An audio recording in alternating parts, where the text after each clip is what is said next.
Okay, we're going to just sneak in January with the January Thought of the Month, last day of the month, but we're going to get it done nevertheless. We're going to talk about people who tend to cut across the ball and hit what's called a pull slice, probably the most common golf shot in the game of golf itself. The first thing we're going to do, if you tend to do that, and a pull golf shot is one where you tend to go outside, down, and across over to the left of your body, and you see it kind of jams me up over here on the left-hand side. So the ball starts over to the left, and then in order for the ball to get back anywhere near the target, you have to hold the club face off and not let it release so that it spins and cuts back, which is a very weak golf shot. So what we're going to try to do is get you in position to take care of that and help you get it where you come a little bit more from inside your target line and strike more into the back of the ball rather than out, down, and across the ball. The first thing I would like for you to try to do is look at your grip. People who tend to set up in a way that encourages that motion would be someone who grips on the left-hand side of the golf club. Quite often people do this just by, I would say, hold the club in the palm of their hands and rotate the hands too far to the left. Check that. Make sure you get your golf club in your fingers a little bit more and get more on the back side of the club so we can apply some pressure into the back side of the golf ball.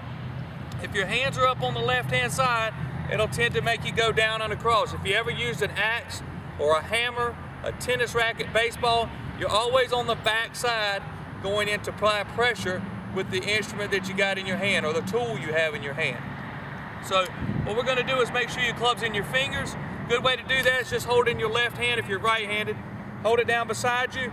Make sure the shaft and the front edge of the golf club's making a nice straight line, and hold it down in your fingers. Don't look, just feel it. Get it in your fingers, pull it back around, and then get the back side of your palm of your right hand to fit into the back side of the shaft itself. So once we get that going for us, get your club in your fingers, you'll have a much better opportunity. Because you've rotated that way, you'll see that lowers my right side a little bit, gives me a little bit of a spine tilt over to the right. So what's going to happen there is once I get my grip in position more on the back side, I'll get a little bit heavier over this direction. That doesn't mean I'm leaning, it just means I've got a little swivel, my right shoulder's lower than my left, and my spine angle is tilting ever so slightly to the right. So that when I do that, when I turn back to the right, now I'll be in a position where I'm more behind the ball and can move into the back of it. If you'll see from this direction, I'll move this over a little bit. As I get a little swivel this direction, as I turn, now you'll see I'm turned a little more loaded into my right side. If I tend to have my hands on the left and go this way, obviously that's going to promote me to go down and across the ball or make me back out of the golf swing trying to help it into the air.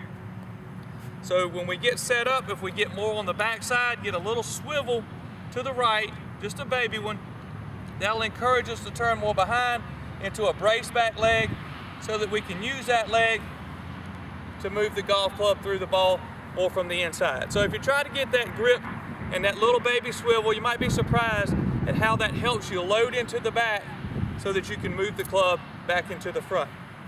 Back into the back of the golf ball. So I'm just going to make a swing here. Going to get set.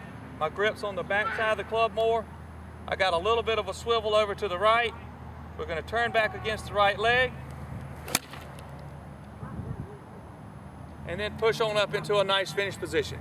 Hold that bounce finish position. Hopefully in the very near future the book is going to finally be out, PuzzleDuck Golf. This is the name of the title. It's Brad Clayton's PuzzleDuck Golf. I think it's going to be out very soon. You'll be able to get that through this website or through the PuzzleDuckGolf.org website. Always give me some feedback if you have any suggestions, any thoughts, or any thoughts that you'd like to talk about. Appreciate you watching. Hope you're having a great day.